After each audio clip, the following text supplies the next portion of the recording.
எங்கள் அம்மா வந்துட்டு ஏன் வந்துட்டு செல்ஃப் கேர் பண்ண மாட்டேங்கிறாங்கன்னு தெரியலன்னு கம்ப்ளைண்ட் பண்ணுறாங்க. செல்ஃப் கேர் பண்ணுறதுக்கு அவளுக்கு டைம் கிடச்சிதா?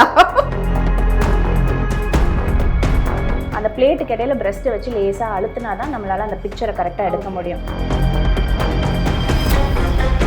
டெக்னீஷியன் மேலே இருந்துட்டாங்கன்னா அது பண்ணவே மாட்டேன்னு திரும்பி வந்த பேஷண்ட்ஸ்லாம் இருக்கிறாங்க. கண்ணை மூடிட்டு பர்த்டே அன்னைக்கு போய் மேமோகிராமில் உட்காந்துருங்க. வெறும் வாக்கிங் பத்தாது. ஹார்ட் அட்டாக்ன்றது பார்த்தீங்கன்னா ஒரு 40 வயசுக்கு கம்மியாக இருக்கிற லேடிஸில் ரொம்ப ரொம்ப கம்மியாக தான் பார்ப்போம்.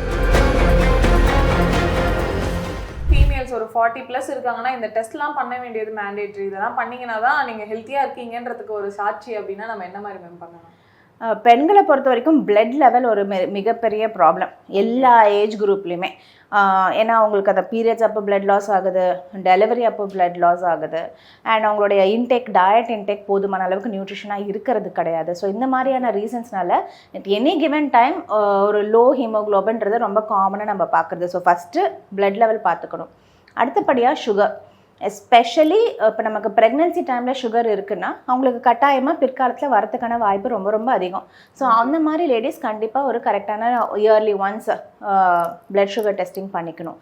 லிப்பிட் ப்ரொஃபைல், கொழுப்பு சத்து பார்க்குறது, அது பார்த்திங்கன்னா இந்த மெனோபாஸ் கிட்ட வர லேடிஸ்க்கு கொஞ்சம் அதிகப்படியாக தலை தூக்கும். நீங்கள் ஸ்டாட்டிஸ்டிக்ஸ் பார்த்தீங்கன்னா ஹார்ட் அட்டாக்ன்றது பார்த்தீங்கன்னா ஒரு 40 வயசுக்கு கம்மியாக இருக்கிற லேடிஸில் ரொம்ப ரொம்ப கம்மியாக தான் பார்ப்போம். அது ஏன்னா தேங்க்ஸ் டு ஈஸ்ட்ரஜன். அந்த ஈஸ்ட்ரஜன்ற ஹார்மோன் வந்துட்டு நமக்கு ஹார்ட்டை ப்ரொடெக்ட் பண்ணுறதுக்கான ஒரு கெப்பாசிட்டி உள்ள ஹார்மோன்.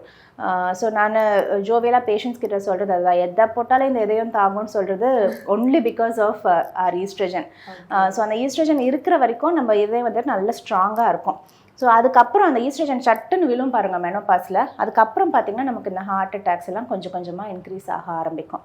ஸோ இந்த டைமில் நம்ம லிப்பிடை கவனிக்காமல் விட்டுட்டிங்கன்னா நமக்கு இந்த ஹார்ட் அட்டாக்குடைய நம்பர்ஸ் ஜாஸ்தி ஆகும்.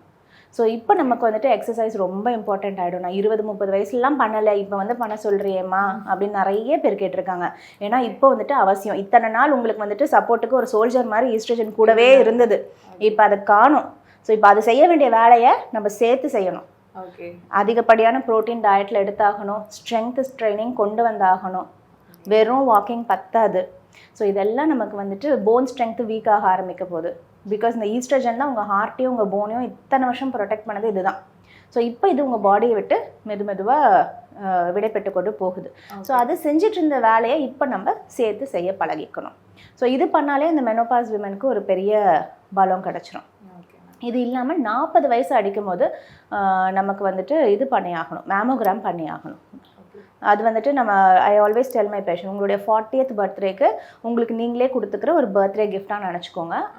கண்ணை மூடிட்டு பர்த்டே அன்னைக்கு போய் மேமோகிராமில் உட்காந்துருங்க அப்படின்னு சொல்லிட்டு I tell them. So they have to do it as a routine. இது வந்துட்டு பிரெஸ்ட் கேன்சர் ஸ்க்ரீனிங். அதுவும் பேப்ஸ்மியர் மாதிரியே தான். நம்மளால் வரத்துக்கு முன்னாடியே கண்டறியறதுக்கான எல்லா யுக்தியுமே அதில் இருக்குது.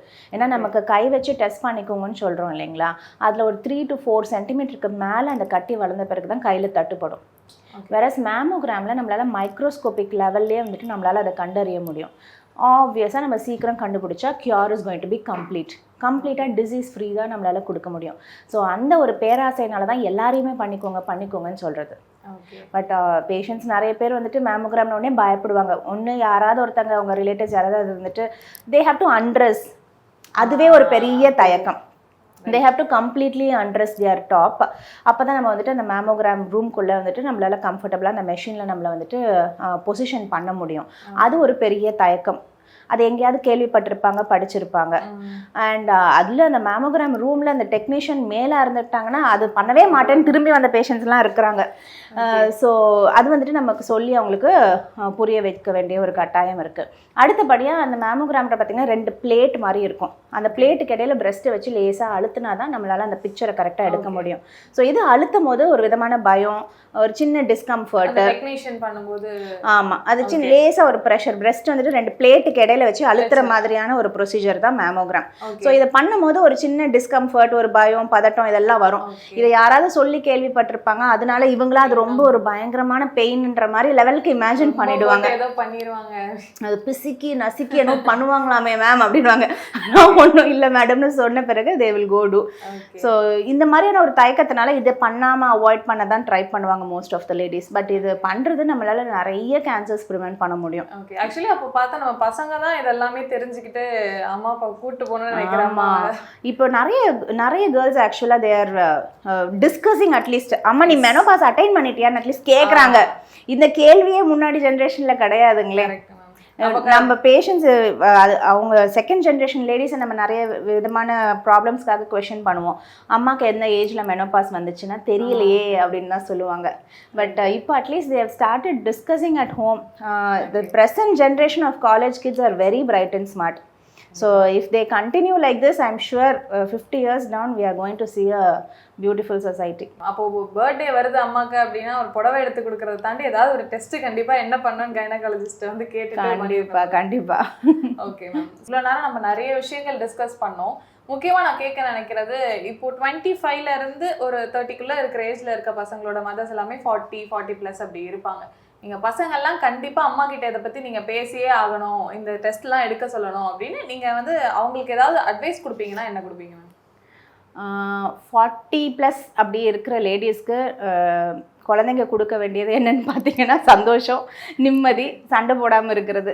ஸோ இதெல்லாம் அவங்க பண்ணாலே வந்துட்டு லேடிஸ்க்கு ஒரு ஸ்பேஸ் கிடச்சிரும். அவங்களுக்கான குழந்தைங்களுக்கான பொறுப்பை வந்துட்டு அவங்க இண்டிவிஜுவலாக பார்க்க ஆரம்பிக்கிறாங்க அப்படின்னும் போது அவங்களுக்கு ஒரு சின்ன எக்ஸ்ட்ரா டைம் கிடைக்கும். அந்த எக்ஸ்ட்ரா டைம் கொடுத்த பிறகு அம்மா நீ ஏன் எக்ஸசைஸ் வர மாட்டேங்கிற, நான் ஜிம் போகும்போது நீயும் கூட சேர்ந்து வா அப்படின்னு இவங்க கூப்பிடலாம். ஜஸ்ட் நமக்கு மூவி போகும்போது மட்டும் இல்லை ஒரு மதர்ஸ் டேல மட்டும் நம்ம வந்துட்டு ஃபோட்டோ எடுத்து போடாமல் நீங்கள் போய் ஜிம்மில் ஒர்க் அவுட் பண்ணும்போது அம்மாவையும் கூட கூட்டிகிட்டு போகிறதுல தப்பொன்றும் கிடையாது. அது வந்துட்டு ஒரு நிறைய பேர் கப்புள் ரெஜிஸ்ட்ரேஷன் பண்ணுவாங்க ஜிம்முக்கு. அது கொஞ்சம் மாற்றிட்டு நம்ம மாம் டாட்டர் டியூவோவை ரெஜிஸ்டர் பண்ண ஆரம்பிக்கலாம். புது ட்ரெண்ட். ஸோ அந்த மாதிரி maybe Cheems also should start giving that ஆஃபர்ல. மாம் டாட்டர் டியூ அந்த மாதிரி பண்ணலாம். So you involve your mom in your workout routine, involve her in your Zumba classes. So these are the small changes that can happen at home level. Okay ma'am, அவங்க actually வரணும்னா நம்ம அதுக்கு முன்னாடி அவங்க house hold ஒர்க்ஸ்க்கு எல்லாமே help பண்ணணும். அவங்களுக்கான time கொடுக்காம நீ ஏன் இது பண்ணல, நீ ஏன் I have heard daughters tell எங்கள் அம்மா ஏன் வெயிட் போட்டுகிட்டே இருக்காங்கன்னு தெரியல, எங்கள் அம்மா வந்துட்டு ஏன் வந்துட்டு செல்ஃப் கேர் பண்ண மாட்டேங்கிறாங்கன்னு தெரியலன்னு கம்ப்ளைண்ட் பண்ணுறாங்க. செல்ஃப் கேர் பண்ணுறதுக்கு அவங்களுக்கு டைம் கிடைச்சதா? Did you give her that space? Yes. That is the question they have to ask themselves.